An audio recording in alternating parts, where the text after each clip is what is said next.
to infuse the spirit and let the spirit expand from within us. Infuse spirit and let spirit expand within us. And that's the primary purpose of meditation. But the other step of sadhana is what Swami emphasizes even more, and that is right action, right thoughts, right words, right feelings, and not paying attention to feelings that are negative or thoughts that are negative, not giving them energy. And this second step of sadhana, or the primary step of spiritual practice actually, is cleansing the subconscious mind. And that means letting go of desires, letting go of attachments, and particularly frying the vasanas. So frying the vasanas is really important. Those are the seeds of past desires and past attachments that have followed us through many, many, many lives. And one of the ways to do that is something called the subconscious cleansing, which most of you may have done previously, but I like to do it about every 3 months just to check in and see what's there, if anything. And sometimes even more often if I find something that's lingering from the past, could be this life, many lives past, or whatever lives. We don't have to know exactly where they came from, just the fact that they're there, these vasanas, these seeds of past desires and attachments. And so there are ways to fry those seeds, and spiritual practices, tapas, is one of them, because the mind focused on God will eventually burn them out. But also, there's some very practical formulas that we can use that Swami has given us, and so I'd like to share those tonight, and I'd like to also share what good mental health is, as opposed to maybe irregularities in mental health or too much stress because of COVID in the last 2 years, anxiety, grief, whatever, and ways to cope with that, and that Swami has given us. So I'd like to share all these things tonight with you all. Would you like to say something? Okay. So Swami has given a primary formula to us all. And that formula, I think, as a nation, an international organization, we're studying together. And that formula is the Mahavakya, the greatest affirmation that sums up a great deal of other affirmations and other mantras. But this Mahavakya is the following, and I don't know it in Telugu or Sanskrit as Swami originally gave it. I do know it in English, which he also gave it in English at the time of, I think it was his 65th birthday. It was 1984, in any event, 1985. So here it is. You know it probably. I am God. I am not different from God, or I am no different from God. I am the indivisible, supreme, absolute, Sat Chitananda, truth, consciousness, bliss. Grief and anxiety can never affect me. I am ever content. Fear cannot enter me. I am God. I am no different, or I am not different from God. This is a loop tape that, as you say it as an affirmation in your mind, we're affirming the truth, because the reality is God being omnipresent, and Swami tells us over and over and over again, you and I are one. There's no difference between the two of us. I know it, you don't. I'm consciously aware of it. You are unconsciously aware of it. So make it conscious. And that's what sadhana is all about. So let's analyze this line by line. I am God, I am no different from God. A fact of physics and life. The three qualities of God are omnipotence, omniscience, omnipotence all-powerful, omniscience all-knowing, and omnipresence everywhere. Show me where God isn't. In what thought, what word, or what deed is there not God? in every way, there is God. In everything, there is God. Everywhere, there is God. In everyone, there is God. By that fact. So Swami says people, he asks them who they are and they say their name. And then he asks them again and they say what they do. And then he asks them again and say, oh, I'm American or Indian or whatever country they're from. And he says, that's not who we are. We're God. And we're not the body, not the mind, not the emotions. And so he says, do this constantly, tell ourselves who we really are, that we're God. And when we tell ourselves that by the grace of Swami and God himself, herself, itself, we can then identify our oneness. So our soul is always in oneness. It's never not out of oneness with God, our soul level.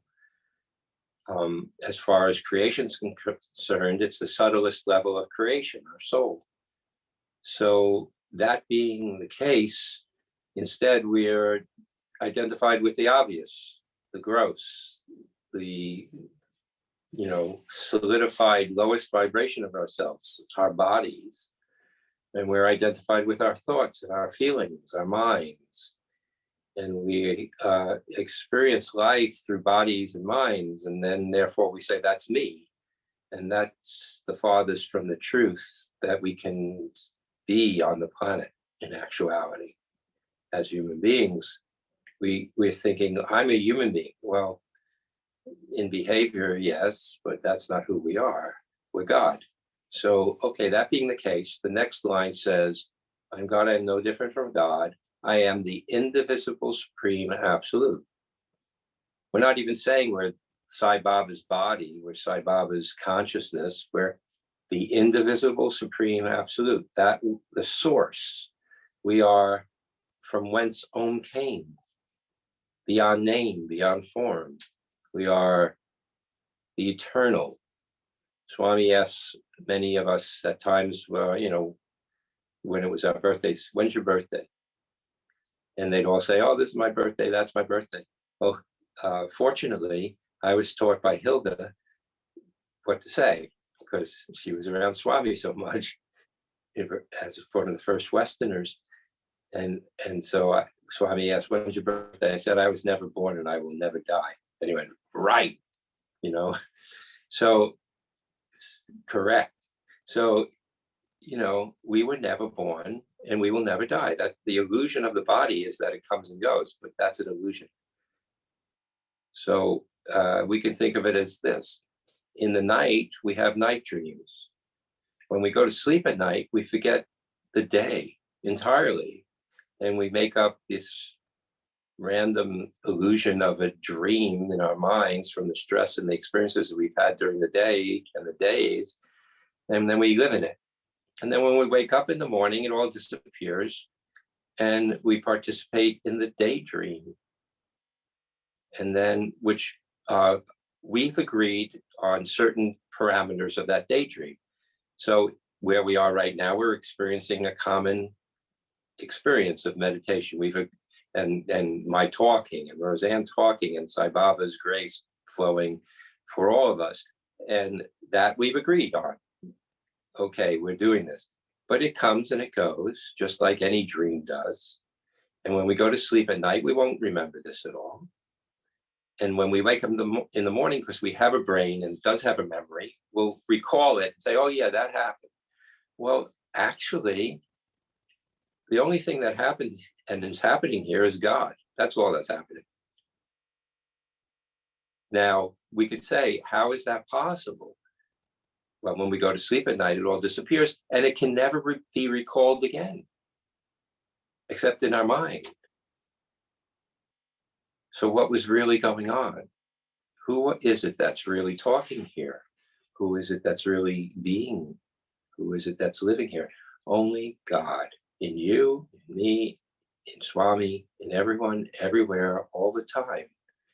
So I am the indivisible, supreme, absolute, Sat Chitananda. Truth, yes, that is truth.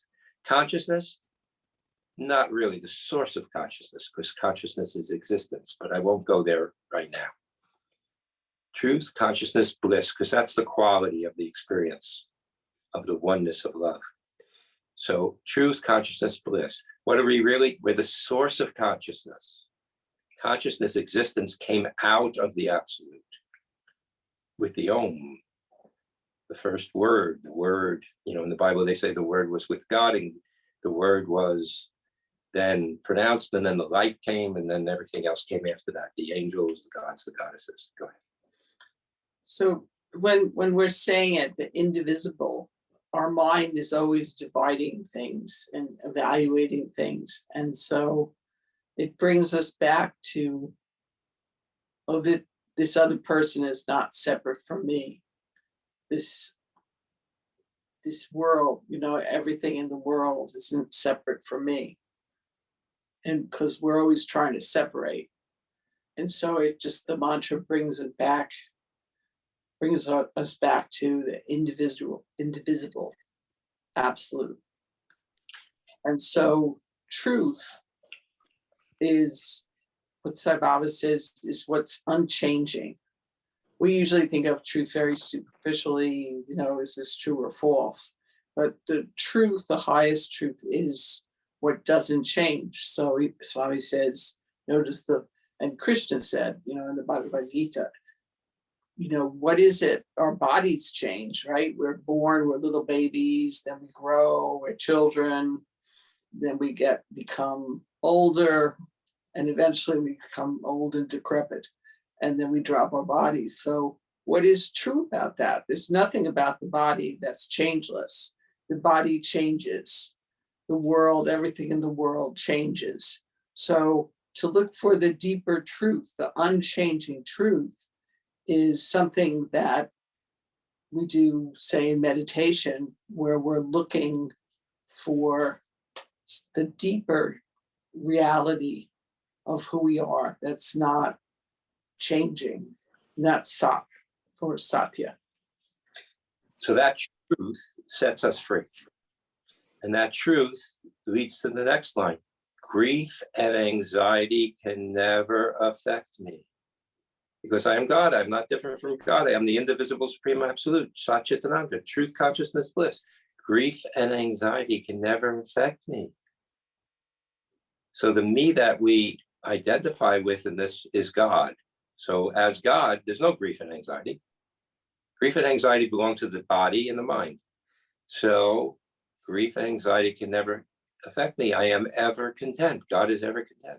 Equanimity, love. Fear cannot enter me. What is there to be afraid of when you are the entirety of all that is in reality? And you were never born and you will never die. The body can have some fear of survival.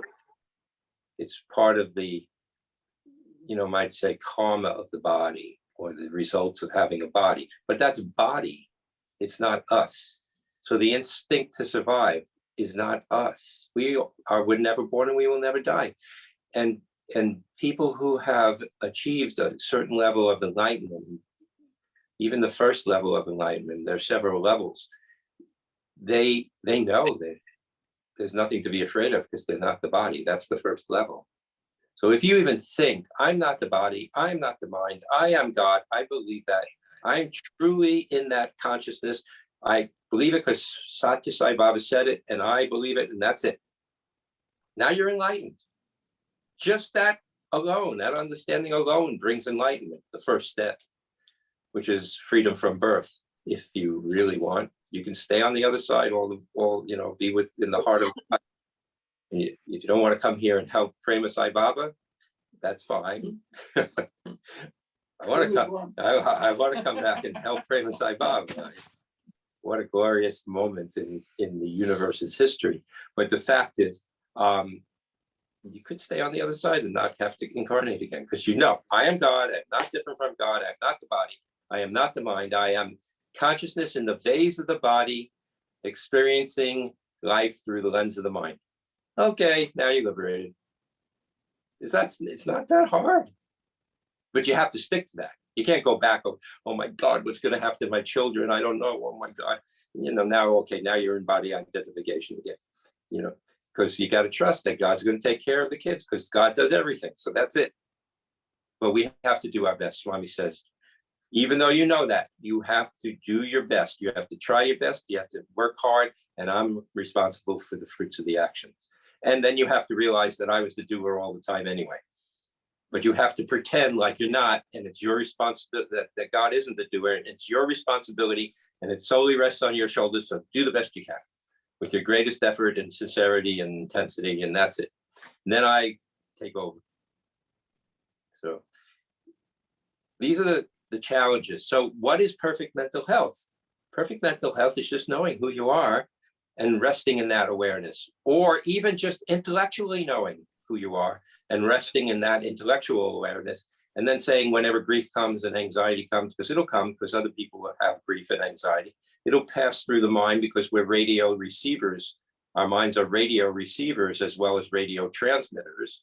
So you're going to have the feelings of other people, and it'll come like waves and it'll flow through, and you just don't identify with it. Don't grab onto it. And if it comes out of your own consciousness, because there are subconscious that has all these past lives and experiences in this life, then you just, oh, yeah, that's interesting. That's an interesting wave of anxiety or grief. I'll just let that one go too.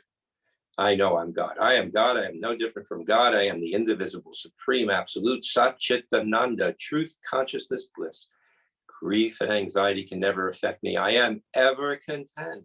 Fear cannot enter me. I am God. I am not different from God. Stick to that. And Swami said, if you stick to it, you'll end up in this lifetime in Brahman consciousness. That's the highest level of enlightenment. That's knowing everything, everyone, everywhere as God. You just relate to everything and everyone and everything, everyone, everywhere, all the time as God, as Sai Baba, or as your Krishna or Shiva, or beyond name, beyond form, the absolute incarnate, as in some other ways of seeing and living. So these are the tricks that Swami has given us. And there's some others, and from time to time we can use them, but this is really this is like, I don't know, the primary vaccination against worldliness, which is the greatest disease. COVID's nothing compared to the disease of worldliness. Maya. This is the vaccination. This is the antidote for Maya.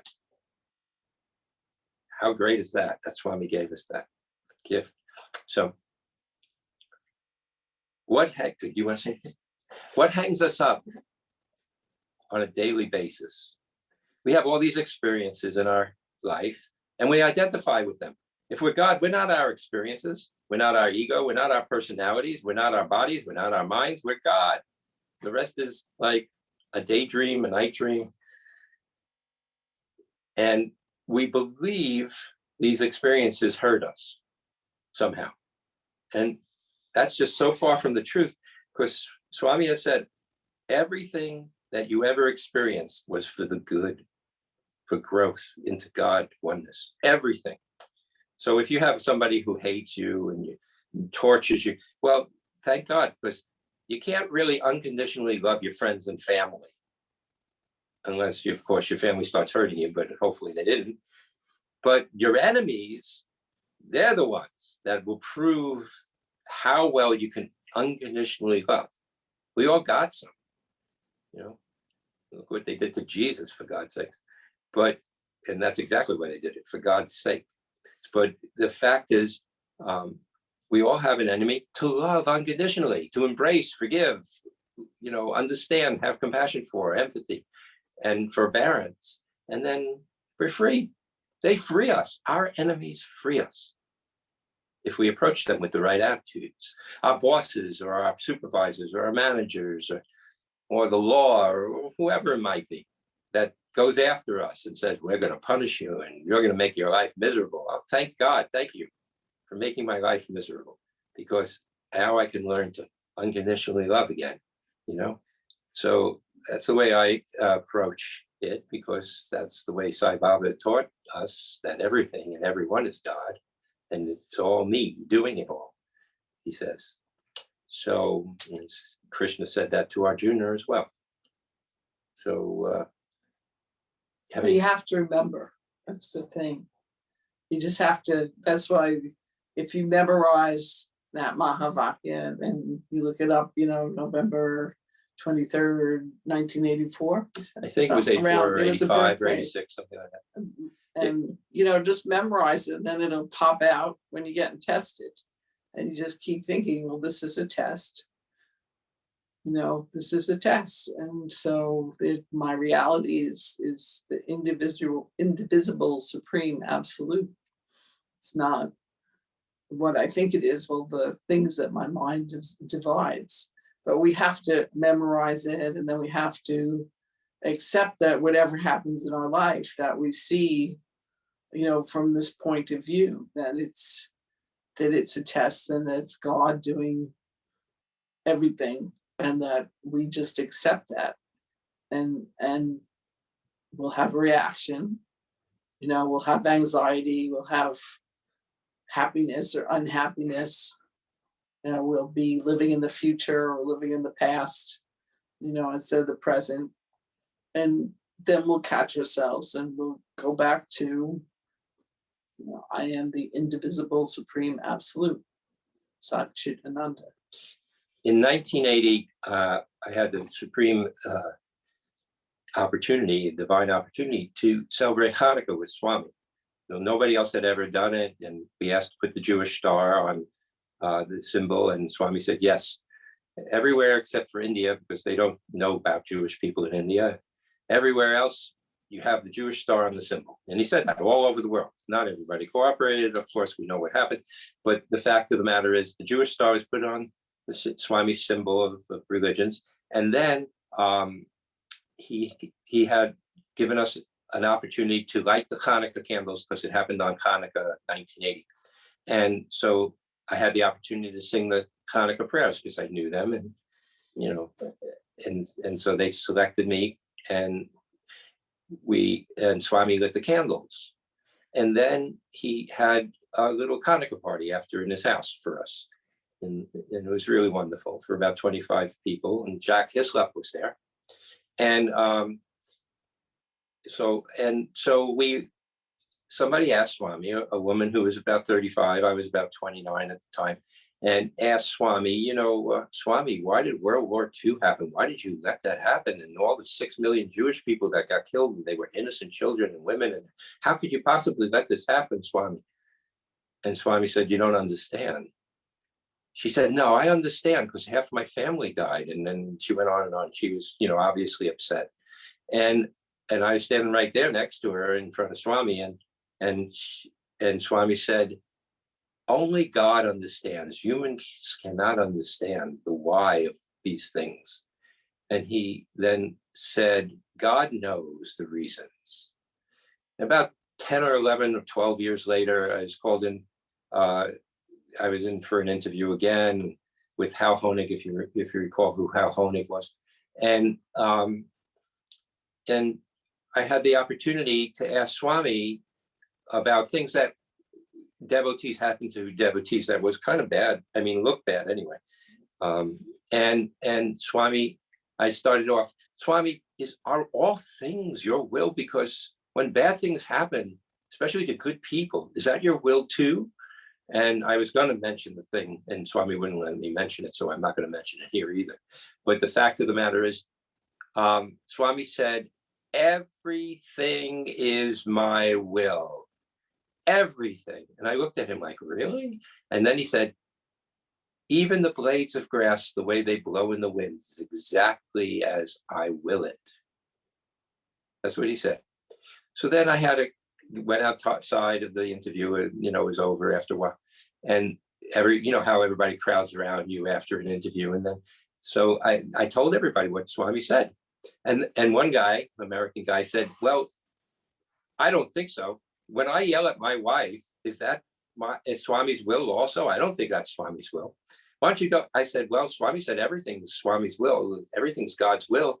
So I guess it is. He said, why don't you go and ask Swami that again? I said, what? It took me like 10 years to get back in to ask him this question.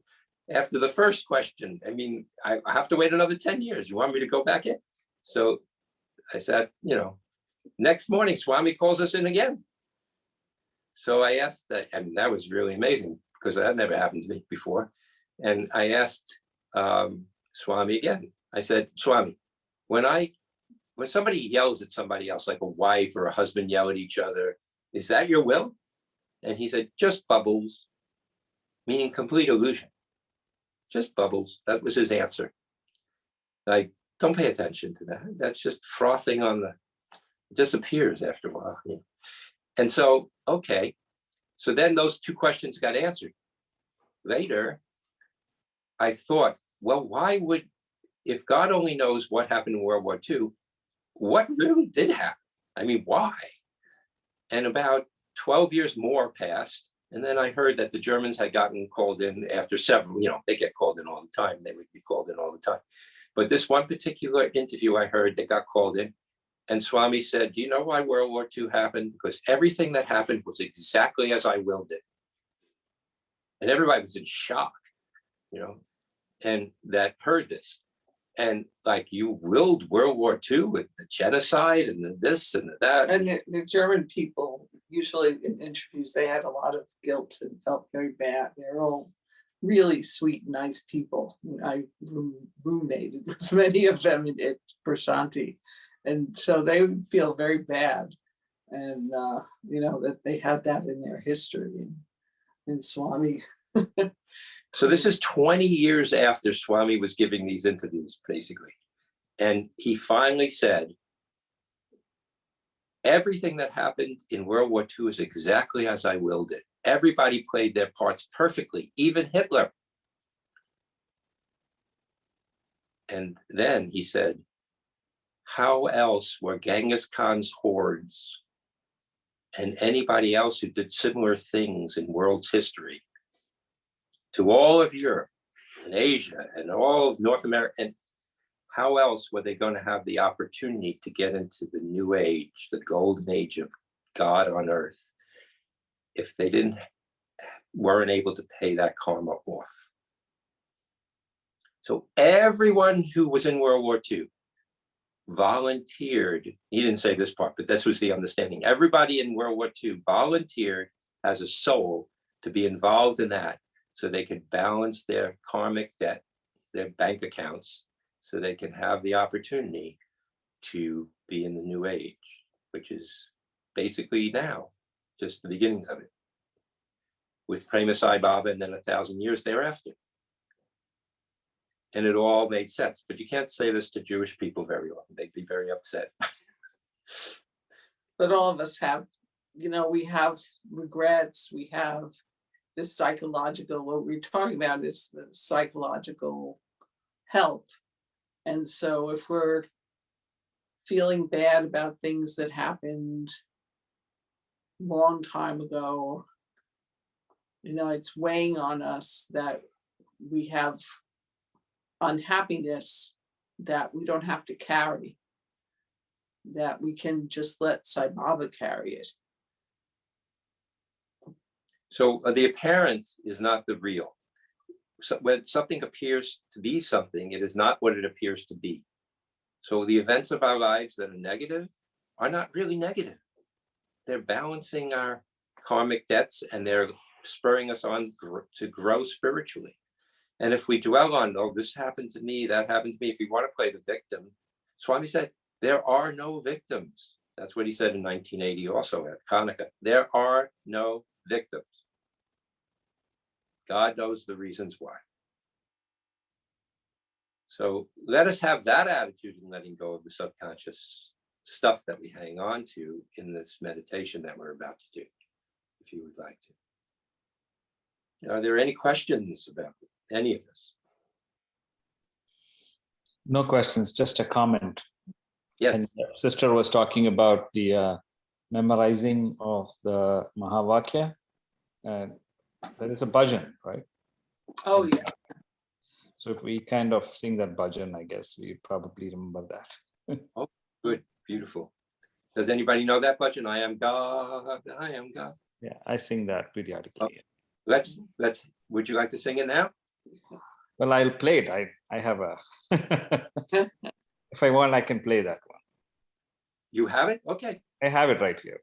Okay. Beautiful. Can you let me share the screen, sister?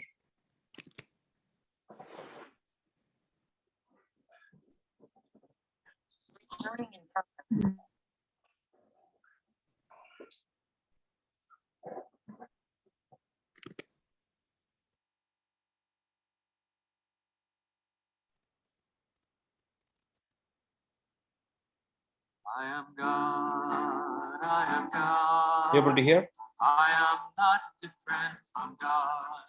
I am the infinite supreme, the one reality. I am Satchidananda Swarupa. I am Om Tat Sat Om. I am Om Tat Sat Om. I am love, I am truth, I am peace eternally. I am ever beauty light, I am always full and free. Fear and grief can never touch me. I am Om Tat Sat Om. I am Om Tat Sat Om. I am God, I am God. I am not different from God. Beautiful. Thank you. Thank you very much. All right. Let's get comfortable so we don't have to move for the next 45 minutes or so. Get and make sure that your back's comfortably straight and head's comfortably erect. And as we go into this, I'm just going to make sure my volume's up maximum. Okay.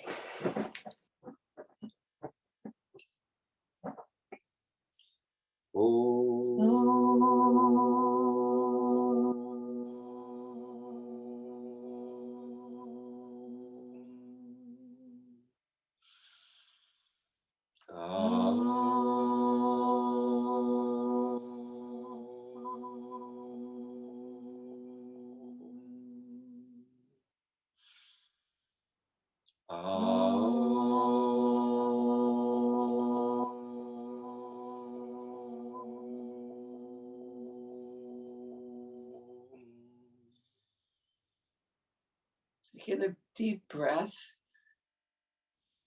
Feel your lungs filled with this beautiful air that God's given us. Breathe out.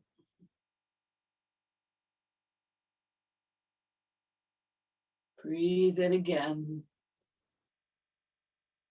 Prana. Feel it filling your lungs, your body. Breathe out. Let all tiredness disappear with each breath. Breathe in again.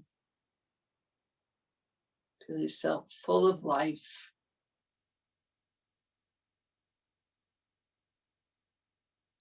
Breathe out.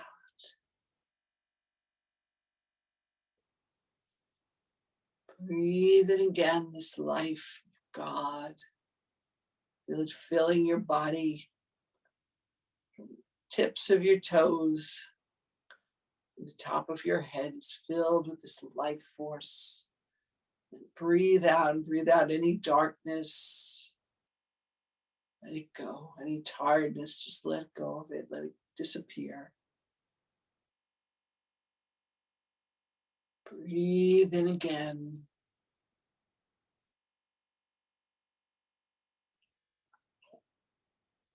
Breathe out.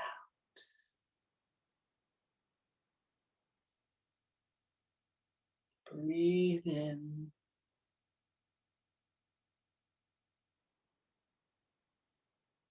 Breathe out.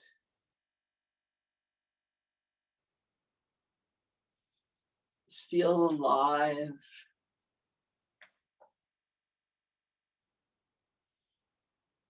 As you breathe, and then breathe in love. Swami says that love is our reality. Breathe in love. Feel it flowing in through your body. Every atom is filled with love. And breathe out and let all tiredness and dis-ease leave your body. Just give it to Baba. Breathe it again, this love. Feel yourself full of love. Feel happy. Breathe out and let all darkness leave your body. Hear the light of love. Breathe it again. It's the love of God. Let it shine in your body. The whole body is just filled with this love, this divine love. There's no place for darkness in this body. It's only love. Hearts filled with love. Breathe out all darkness, all unhappiness disappear.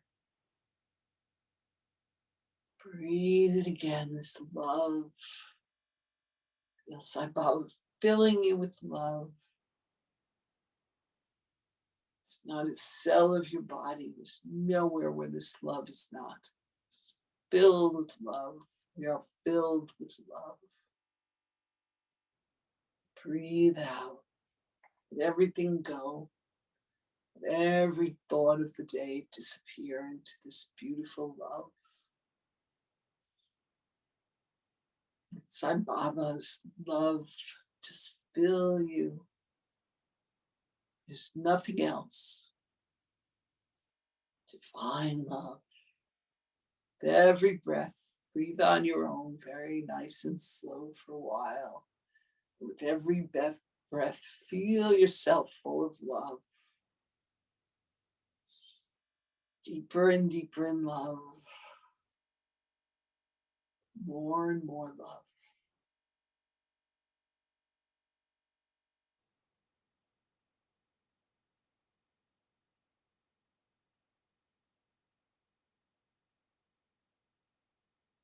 If your mind wanders, just bring it back gently. And without any effort, just bring it back to the love. To Swami's divine love. With every breath, just breathe in love. Filled with love.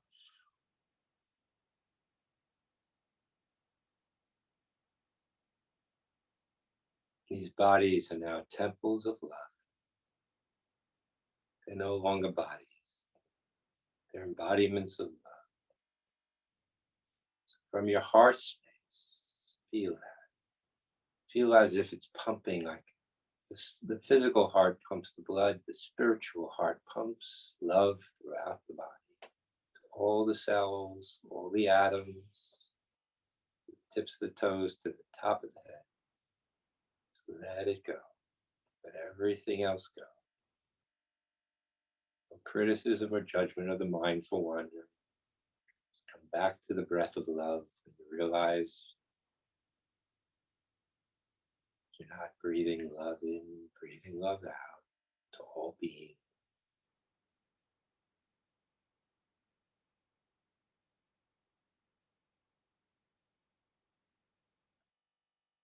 We are God.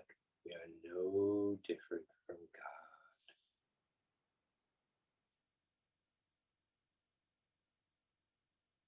Love is God. God is love. Grace of Swami with us. Love through us. Live through us. Serve through us. Speak through us. Think through us. Act through us. Feel through us.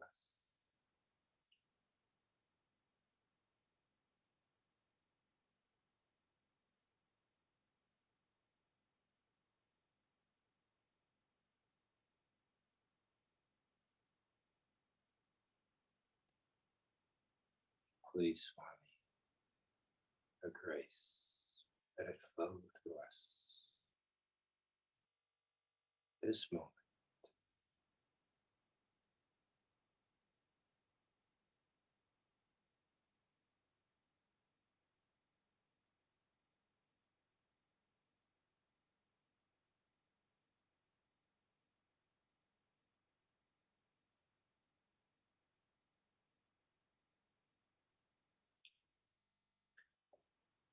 So from this state of consciousness, let us look into our third chakra with a flashlight, with a searchlight. From our heart centers, let's look deep into it. That searchlight of conscious awareness. Let old memories, old thoughts, old experiences from this life and other lives, whatever comes to mind, let them flow up, let them well up within you, into your awareness. See it like a movie maybe, or like a thought or a dream. Let them come up with old experiences from way back when. And live them as if they're happening this very moment once again. Partake in it emotionally. Feel it. Don't be afraid.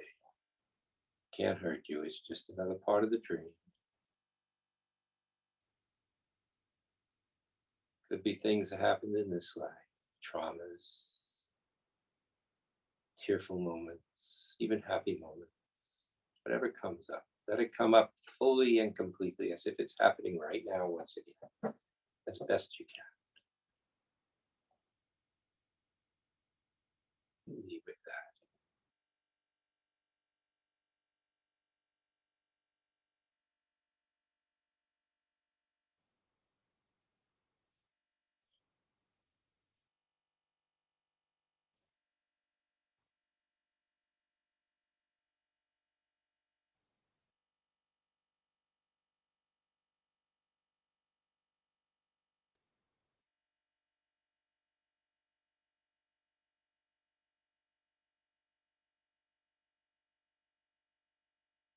Pick one and go deeper and deeper into it. Deep, deep, deep.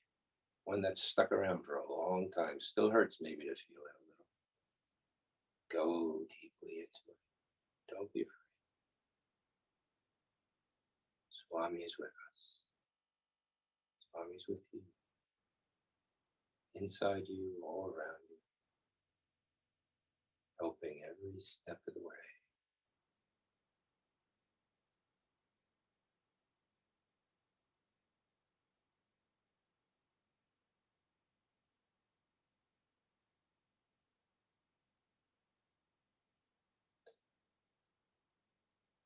A little more deeply into it. You may feel tearful. You have many feelings. Let them come up.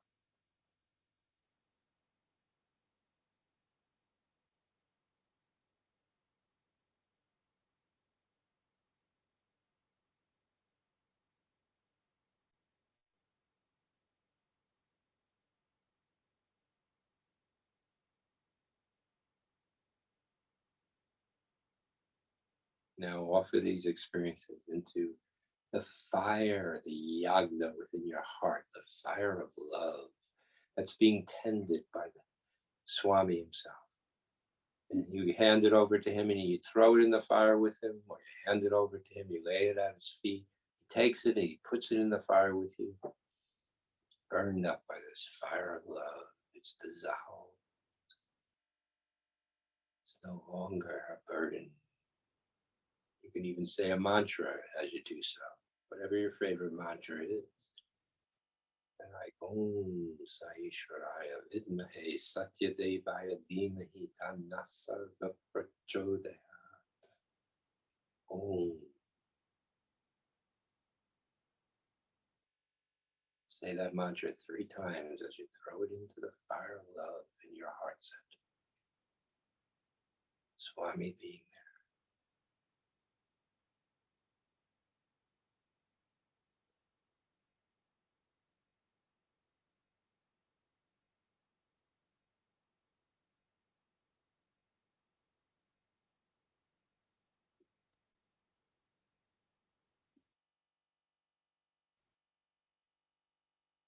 Om Namah Shivaya.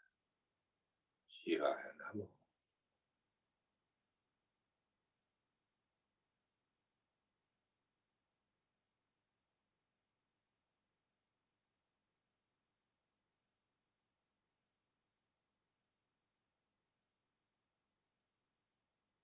Breathe that love in and out again. Takes the burden off, finishes it up. Places love energy where there was a vasana, an experience, something holding us back. Now places love there in its place. Breathe Swami's love in, God's love in. Let it fill you once again.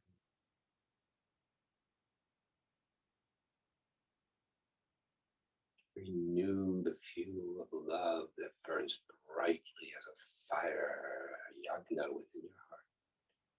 Swami standing there.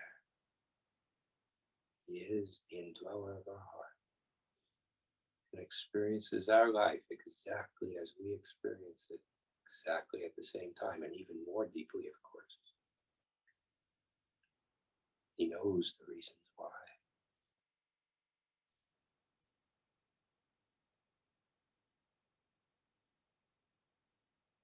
Remember, there are no victims. Swami himself said that. Everything is my will. God knows the reasons and the seasons. Humans can't really know that. God knows. Sai Baba knows. He used to say that to me a lot. I know. I know. So let's go back in again into that third chakra with that searchlight. Look for some more. More memories, old dreams, old memories, old experiences that can well up within you. Many lives past and the present. Let them come up. Old pains, old hurts. Let them come up. Just place your awareness on that third chakra and it'll open up and reveal them. It happens automatically. Put your awareness there, this particular way. Don't be afraid. There's nothing that can hurt you from this dream.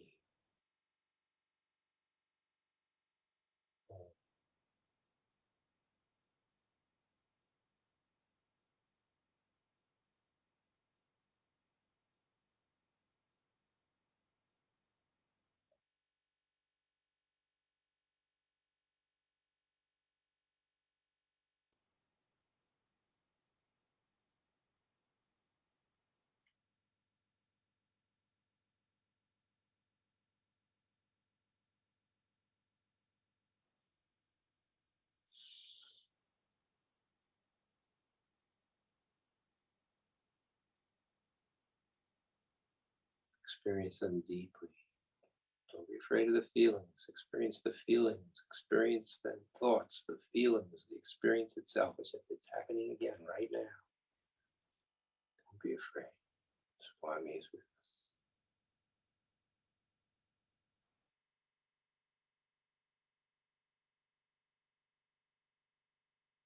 Dear Lord, take my hand and lead the way.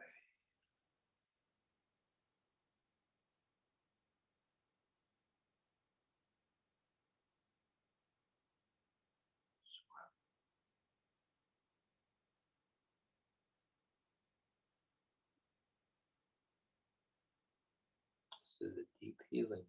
So go deeply into it. Deep healing opportunity.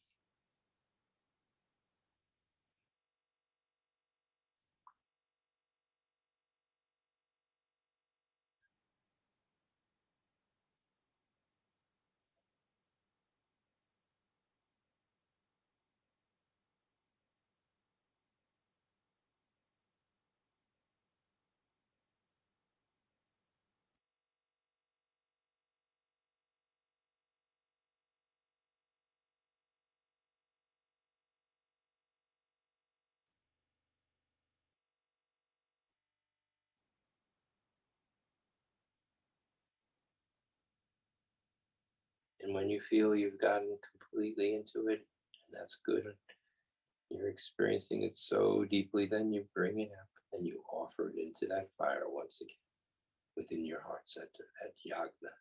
Swami tends it. He's saying mantras and he's urging us to do the same. Say mantras with whatever comes to mind. Om Bhurabhuvah Suvah Tat Saviturvarenyam Bhargo Devasya Dhimahi Dhiyo Yo Nah Prachodayat. Om.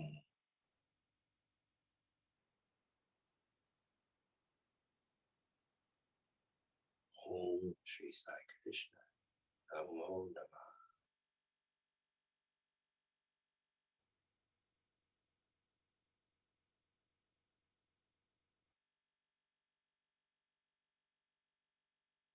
Let him take it from you and offer it into that fire, that blazing fire of love that burns out all the dross, fries the seeds of the vasanas.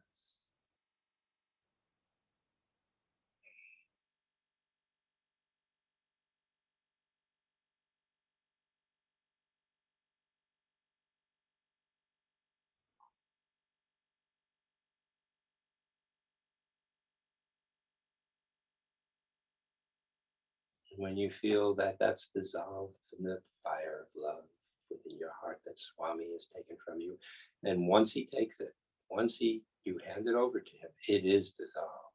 There might be some residue left, but it's basically fried and gone. So then breathe that love that you have for God, for Swami in name and form, and Swami beyond name and form. Breathe that love in, breathe that love out. Let it fill you from the tips of your toes to the top of your head.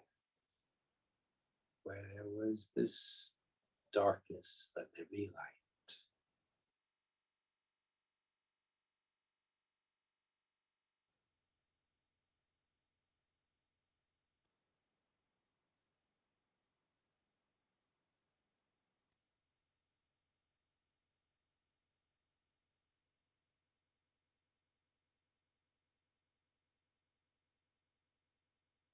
Swami, take our hands, lead us to the promised land in our own kingdom of heaven, in us, and beyond heaven, to the eternal, the immortal, the absolute.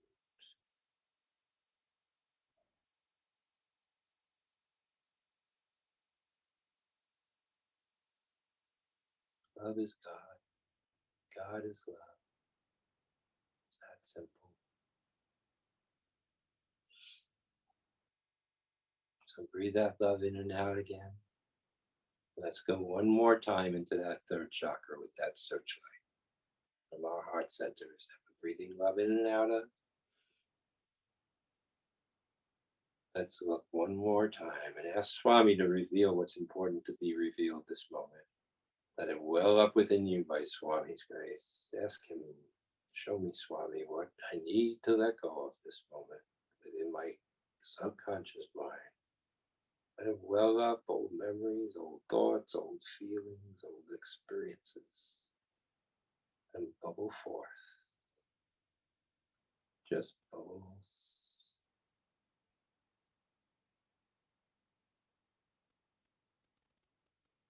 But go deep into it, don't minimize it. The bubbles are very real when they're right in your face.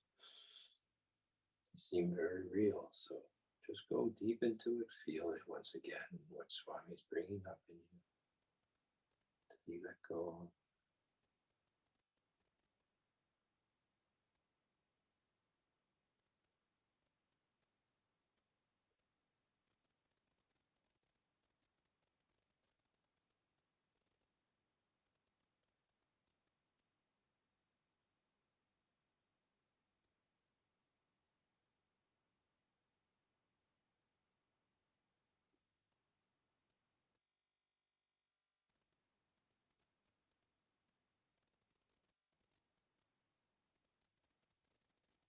When you've come into it fully, feeling wise and thought wise, and you feel like it's maximized, go a little deeper, dive a little deeper into it, and come up as if it's happening right now, once again.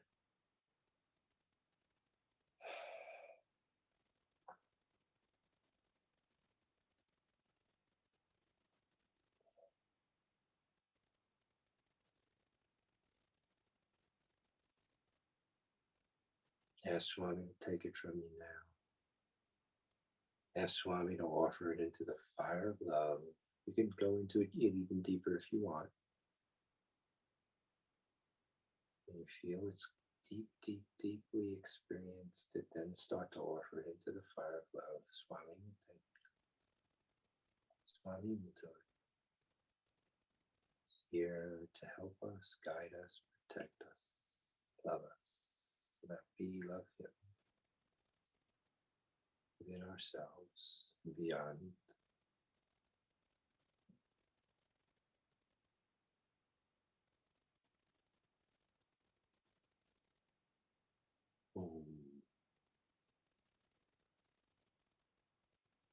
And as you offer it into that fire, let a mantra come to mind that you like, that you're a favorite in this moment.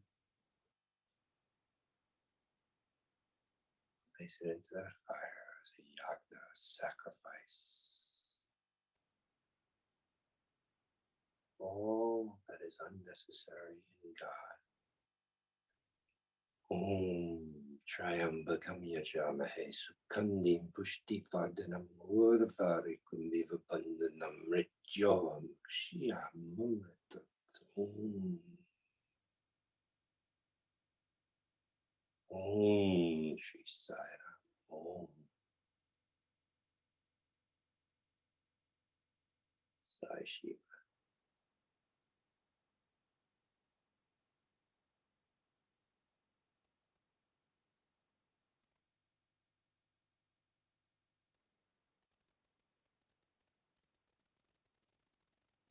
Om Namo Narayana.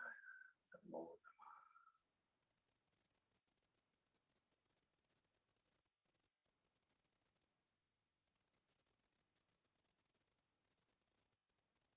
whatever mantra comes to mind.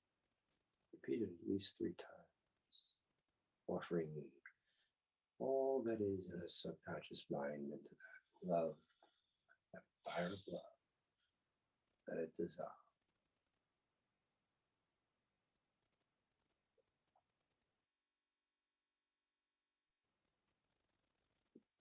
Now, for those who wish, dive in deep into that subconscious mind. Look around and say to Swami, if you like, Swami, I offer the entirety of this subconscious mind unto you. I surrender it, Sharanagati, Swami. Offer it to you, Swami. You do with it as you wish. It's now yours, no longer mine. There is no mine here, it's just all you. It's yours, Swami. The whole subconscious mind. I offer it into that fire of love. Om Namo Namah.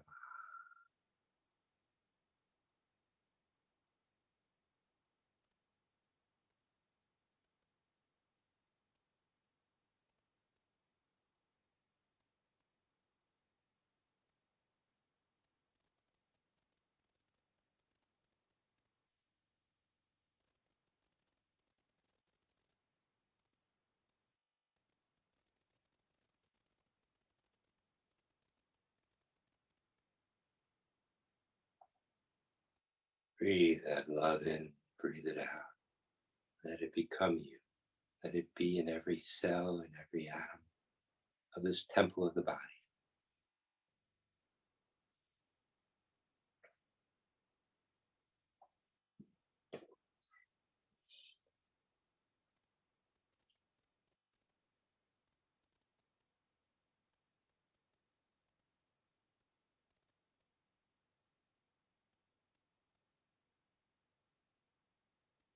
You're a light.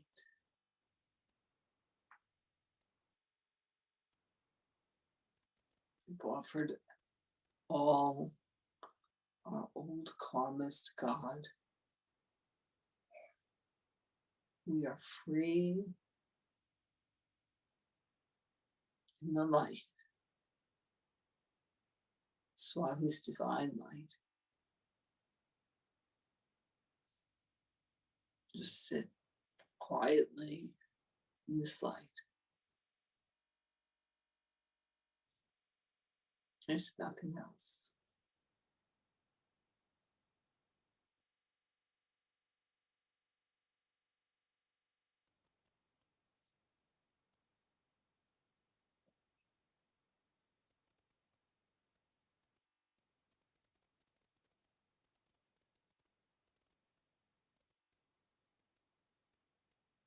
I am the light.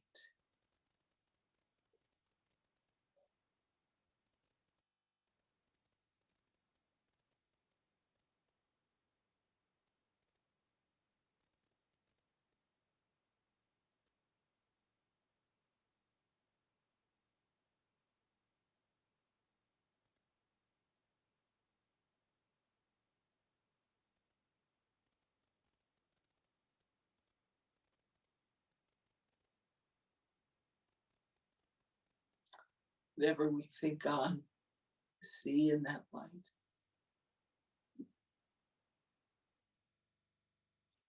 Filled with light. Jyoti.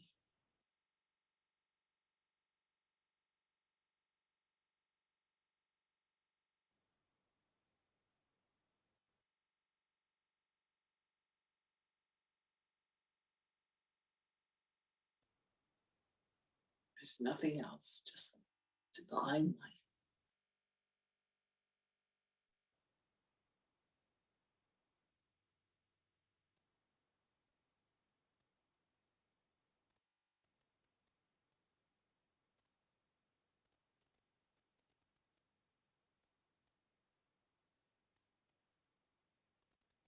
There's nothing outside of this light.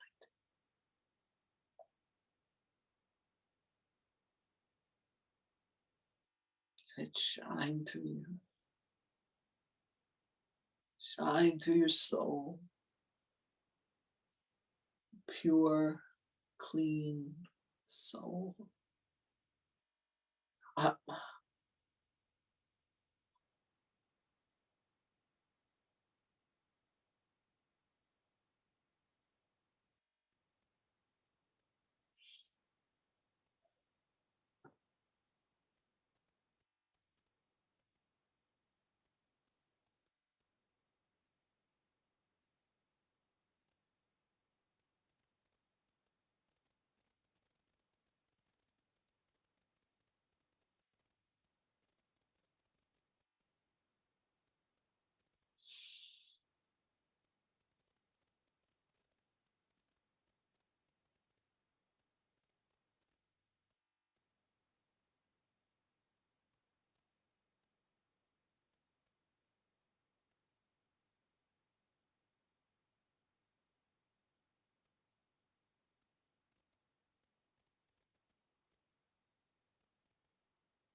Whatever comes to our consciousness, just feel the light shining.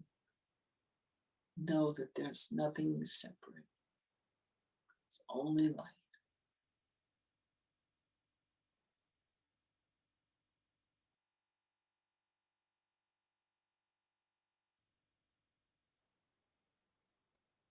It's our true self.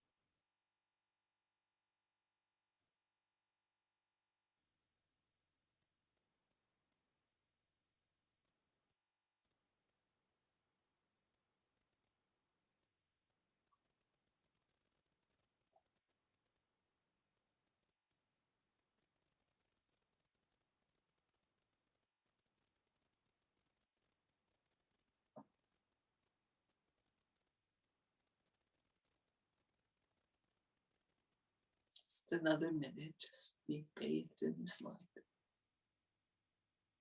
Thrilled with this light.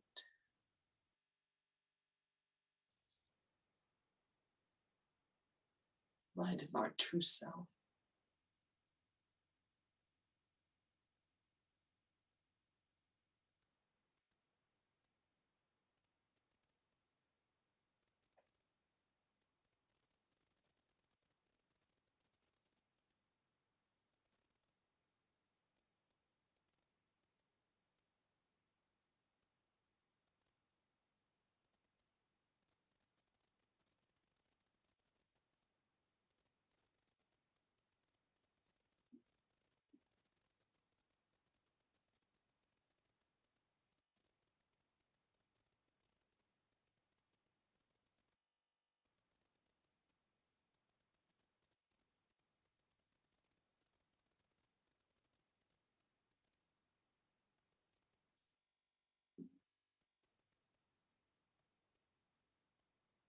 Now visualize your family in this light.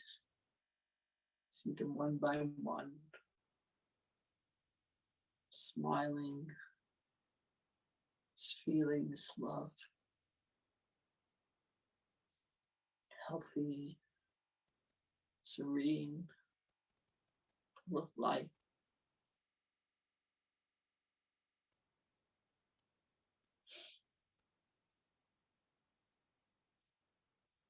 Dear friends, filled with light. See them smiling.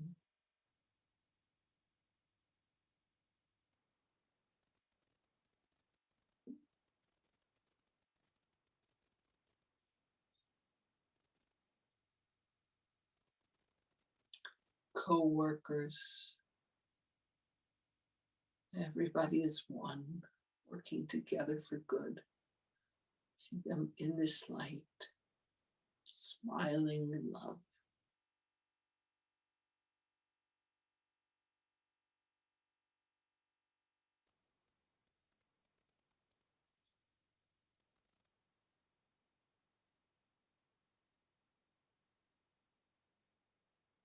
Now see anyone who may not like you, or we might not like. Seems so strange in this consciousness. Anyone that might have some separation, just fill them with light. So that there's no difference. It's only love.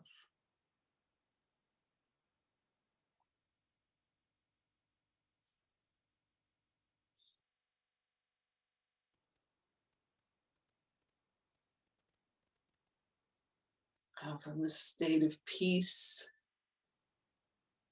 see the world filled with love and light.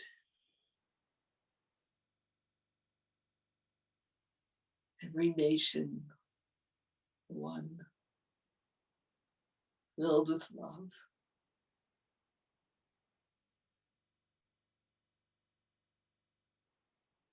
Put them in God's hands. We put them in Sai Baba's hands.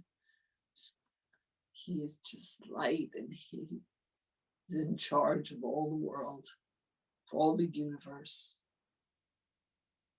The universe is filled with his light. There's nothing else.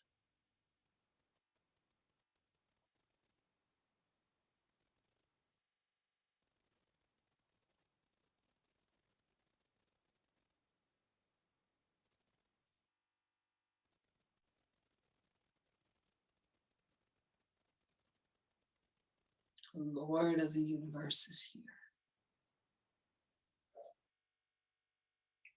Right, Sathya Sai Baba.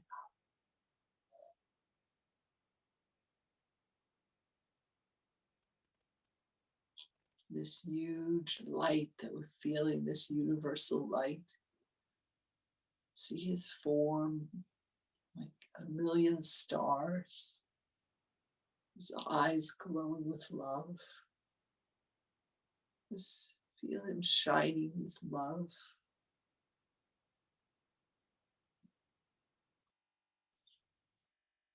Our oneness. We're one with our Lord. There's nothing else.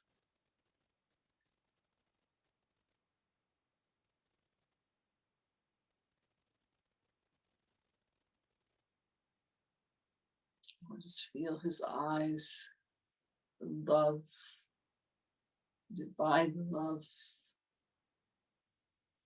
healing all wounds.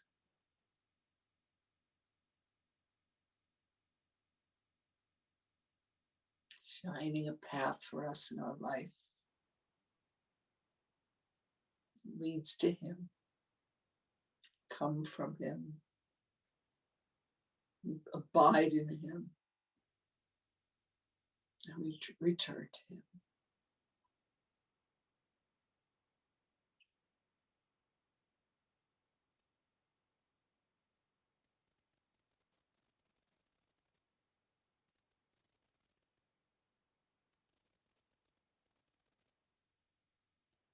Now, ever so gently, make our way back into our body, bringing all this light and love into our physical body.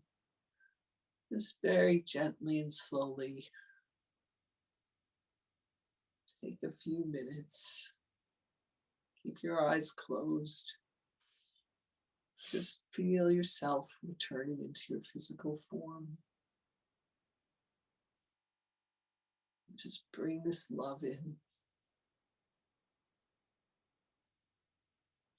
We're totally protected. We're directed in everything that we do. Sai Baba does.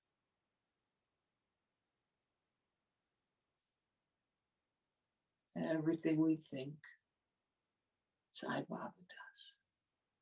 Sai Baba thinks through us.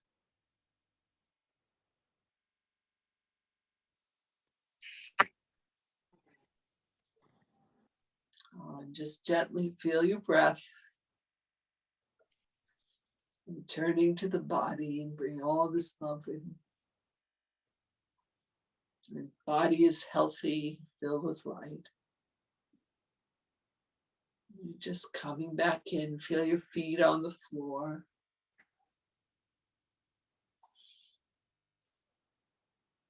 Just take a few minutes to come in, and then when you're ready, you can open your eyes, but make sure you're breathing nicely and feeling in your body.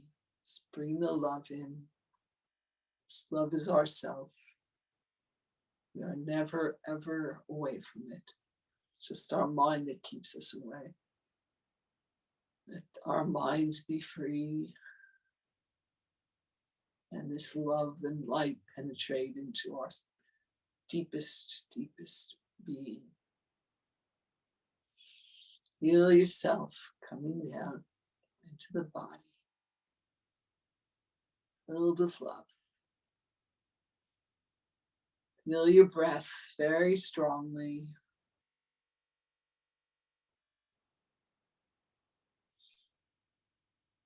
And when you feel ready, you can open your eyes.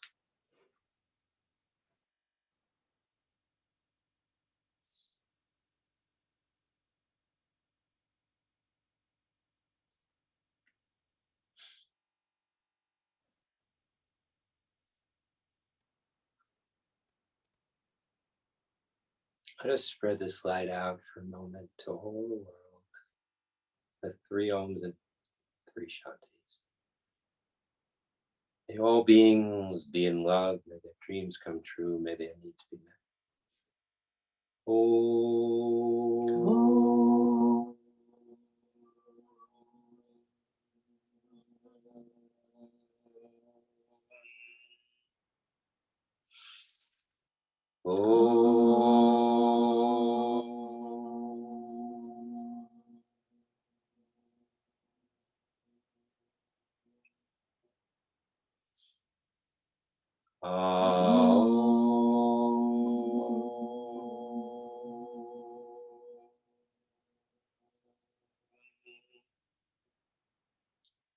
Shanti, Shanti, Shanti.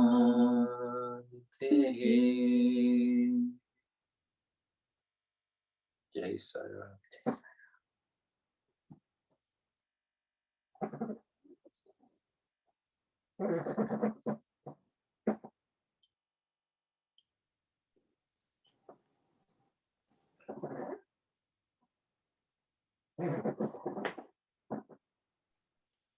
So I hope everybody had something valuable through that experience. If you would like to share what you experienced or have a question, please feel free to open your mic and do so.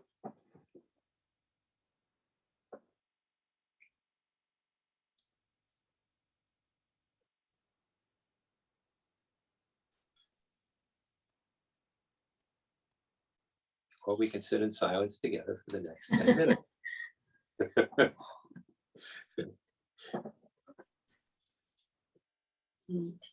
Today I felt, Sai Ram, thank you for this experience. It was I just don't even remember what I went through. Could remember only Swami at times when you were talking about Swami and the light spreading. But otherwise, there was a lot of stress in the neck and the shoulders that I was trying to manage, but then it was like getting into another world and coming back in. So that is the kind of experience it was. So when we are experiencing stress and we're not aware of it, or we don't want to feel it, but we want to remain calm, it goes into our body. And so the body can release stress in meditation, or any experience like that can happen as a result. And that's a good thing. It's releasing. It's very positive.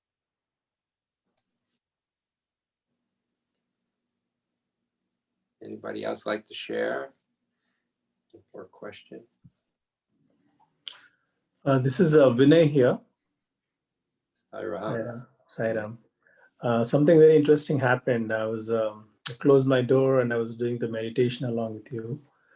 And my wife did not know I was going through the meditation. So she opened the door and she suddenly felt like there was vibhuti smell in the room. Oh.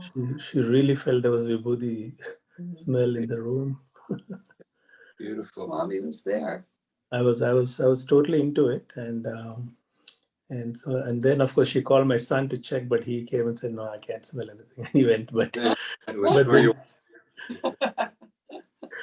she came back again, and she felt like there was a vibhuti smell. But that was a good experience. But nevertheless, afterwards also it was very.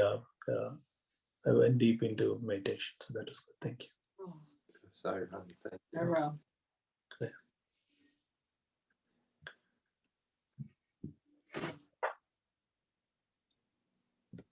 So we're enjoying these meditations with you all as well. Very happy to share, because we get even more than you do. You know, it's just a gift from Swami, the opportunity to share meditation together, meditate together, talk together, grow together, practice spiritual sadhana that Swami's urged us to do together.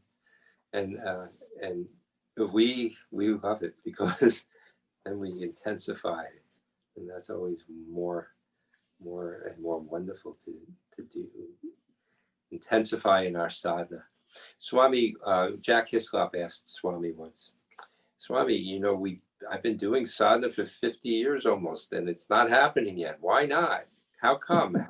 Some people, they don't get there. They keep doing it and they don't get there. He said, it's all about intensity.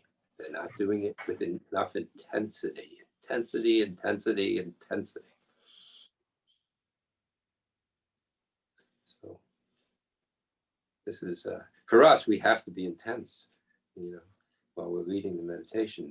There's nothing but, you know, we have to experience in leading meditation. We have to be able to experience what we're saying. Swami said, don't ever talk about anything that's not your direct experience, even in the moment. So when we led meditations in 1988, Swami permitted us to do that, 89, while living there for 10 months or so, 11 months, with Swami, wherever he went. And Swami said, you know, gave us permission to lead the meditations just like we are now. We just had to become so intense in that. He said, don't say anything you're not experiencing directly. Okay. And then Jack Hislop would monitor us. And Swami asked Jack, how are they doing? And Jack would say, well, Stephen's okay. I don't know. He says, you know, I don't know. And Swami would laugh. And it was wonderful to be able to do that for Swami and all the foreigners that came. And then the Indians started coming too. And it was just amazing, because there were circles from each country with translators in the middle of the circles, just doing what we did tonight. And of course, now it's much more than what it was then for us anyway, because it's so many years later. But, you know, 30 something years later. But the fact is, it's really basically the same. And then Swami started sending people from interview room. he'd give interview and say, go to class, meditation classes at 10, go in shed number 17, go there. Which was amazing to us. I mean, just such a gift of grace. Swami was doing everything. That's right. Pretended we were doing something, but we weren't really doing anything. It was just Swami. Well, Swami always, even the crows crowing in the meditation. We have tapes from that time. There was a lot of crows.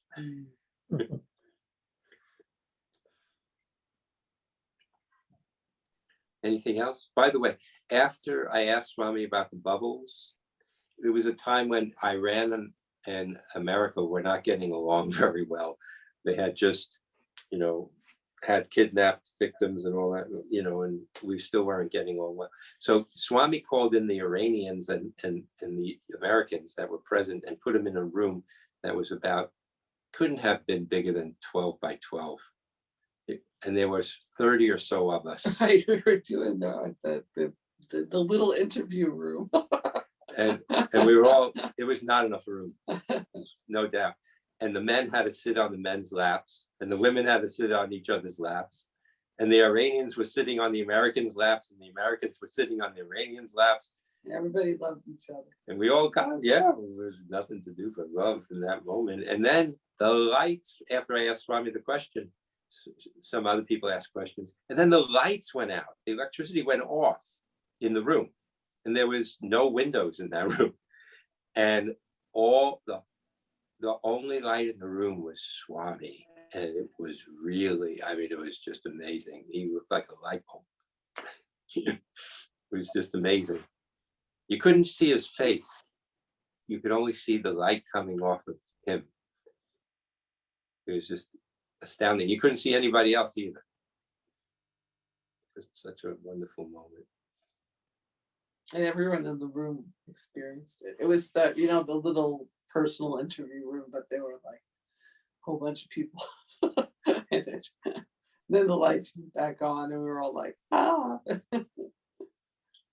In Naga Sankirtan, in the old days when Swami was still maybe some of you remember this and were there, but the bungalow house that he lived in Whitefield, that got replaced by the present abode that's there. And Swami used to come out at Naga Sankirtan. We'd all do Naga Sankirtan. Twice on Thursdays and Sundays. And then he'd come out at the end and it was still dark out, and he'd stand on top of the roof of it was flat, and he'd stand on top and sway with us while we sang the last bhajan for Naga Sankirtan like this. And then he would go inside, he'd turn and go inside, and his aura stayed there, glowing, and it would take. And while he was standing there, everyone could see it. It was very amazing. The aura would stay there for at least a minute after. It was like at least a minute. It seemed like an eternity. We're just staring, It was just so wonderful. Swami was just so loving. Is everybody back down in their bodies? Good. All right. Half of it, for some of I think maybe I completely lost in trance or whatever happened. I think half of it I could not hear. Really? But yeah. Good for you. Yeah. That can happen. Maybe you transcended the mind. Transcended the senses, even hearing. Yes. It's good. Very good. See, we talk, but really they're just vehicles for going beyond the mind. Right, it's the training senses. wheels. And then you basically, when you're leading yourself in meditation, you start with the concentration, figuring out what meditation you're going to do, and then contemplation, and you're sort of getting into the telling yourself, oh, the light is, moving the light around and feeling the light and the breath. And then you just go beyond all that, and for as long as you need to. Because the words are not where it's at. It's right. It's transcending. Being where you are, Ramesh. Beyond senses, beyond mind. I don't know. Maybe I slept. I don't think I slept because I was still able to feel my neck for me in my body, but somehow I was just not hearing. No, you weren't All sleeping. right. No, if If you're you- sleeping, Your head be like this if you're sleeping. You know, that's why the yogis put those sticks under their chins. I don't think I was sleeping. I think it probably transcended because I have in the past I have slept a couple of times. You know, I completely gone. I think when I back like this and gone completely into sleep. But today I don't think I was sleeping, but I was not able to hear many of the things which you were saying. Good, that's Beyond- very good. Beyond senses, beyond mind. That, Yeah. you know, when I was younger, I used to love to come. I studied really hard and I worked really hard. And then I'd go to a Sai Baba center and sit and meditate while the budgets were going on, or while the person was giving the study circle. And I just closed my eyes and I was just, my body and my mind was so tired, but I wouldn't fall asleep. And it was so easy to go beyond the mind in that situation. It was so easy because the mind was just so tight. It just said, "Oh, forget it." And I just, it was just so It wonderful. was a long day too. Yes, I started work early and then I just got done. Wednesdays are my long days. I finished my work at 7:15, I think, and I came home and I took a shower. I had a dinner and I'm just sitting down. So that could be explained. Like I was tired. I mean, I've been up for a while from Just easy to go beyond the mind in that situation. That's good. That's good. That's good. 12-hour day. I think it's probably that. It was very refreshing. Very refreshing feeling of a lightheartedness. And then I love the way how you connected the subconscious cleansing of how it basically means, because we always, I think for reasons not known, we carry some amount of displeasure in life for various reasons. I think even though we have so much of good things to talk about, good things to think about, we have a tendency to lean towards the unpleasant things and displeasure stuff, and then we tend to focus on that for some reason. And you both mentioned it so beautifully, how we can cleanse it subconsciously so that we can, we don't have to worry about it. When Swami is with us, when a lot of good people around us, why not be happy? Yeah? Yes, very, very, very wonderful. It's all Swami's grace. Right. It's really all Swami's grace. We just have to trust in that. Exactly. All Swami's grace. Thank you. Saira. Saira. I think Sister Shanti had unmuted several times, but she didn't say anything. Yeah, Do you so wanna I also felt very peaceful. Even the dark memories were not painful. At one moment, I felt like a vibration in my ears. And then towards the end, I think I felt sleepy, but still awake. I don't know how to explain, but I didn't fall asleep, but I felt sleepy. Fine. That's fine. That's fine. That's beautiful. That's beautiful. Thank you. Thank you so much for sharing that. Thank you, Brother Al and Sister Roseanne, for taking us through this wonderful experience. And thank you all for joining us today. We will let you know after talking to Brother Al and Roseanne about our next session, because I think it falls on Thanksgiving. So probably we won't have it around that time. So we will get back to you with a date after we discuss with them. Okay. Thank you all for joining. Thank you all for joining in Thank you so much. Have a sincerely. Sayonara. Saira. Saira. You know. Thank you.